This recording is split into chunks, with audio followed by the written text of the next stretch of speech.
महाराष्ट्रच नव्हे तर तेलंगणा, आंध्र प्रदेश, कर्नाटक अशा वेगवेगळ्या राज्यामध्ये आपल्या अमृतवाणीतून मार्गदर्शन करणारे आपले सर्वांचे गुरु हरिभक्त परायण चंद्रशेखर महाराज यांचा या ठिकाणी गुरु गौरव सोहळा आयोजित करण्यात आलेला आहे आणि अखंड हरिनाम सप्ताह या निमित्त या सप्त्यामध्ये गाथा पूजन, पारायण, वेगवेगळ्या नामांकित महाराजांची कीर्तन या ठिकाणी आयोजित करण्यात आलेले आहेत आणि आजचं हे प्रवचन रूपी सेवा करण्याचं पुष्प मला प्राध्यापक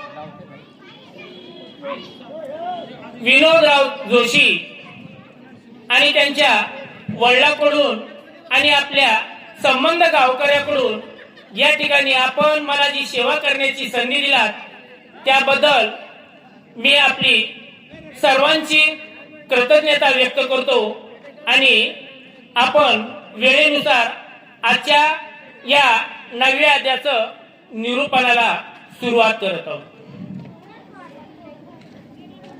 तर प्रवचन रूपी ही जी सेवा आहे या प्रवचनानिमित्त संत श्रेष्ठ ज्ञानेश्वर माऊली आता अवधान एकले दीजे तरी सर्व सुखाशी पात्र होईजे तरी प्रतिज्ञेतर माझे उघड ऐका। प्रस्तुत प्रवचन रूपी सेवेकरिता निवडलेला जो अध्याय आहे संत श्रेष्ठ आपल्या सर्वांचे माऊली ज्ञानेश्वर माऊली यांचा 9व्या अध्यायातील पहिली ओवी म्हणजे आजची ही आपली प्रवचन रूपी सेवा होईल।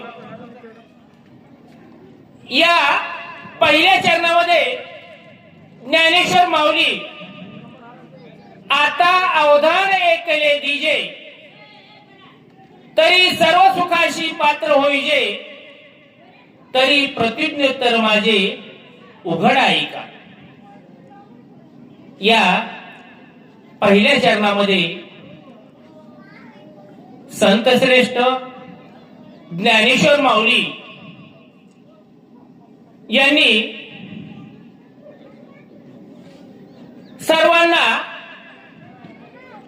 उद्देशून या ठिकाणी परमेश्वराकडं मागणं मागितलेलं आहे।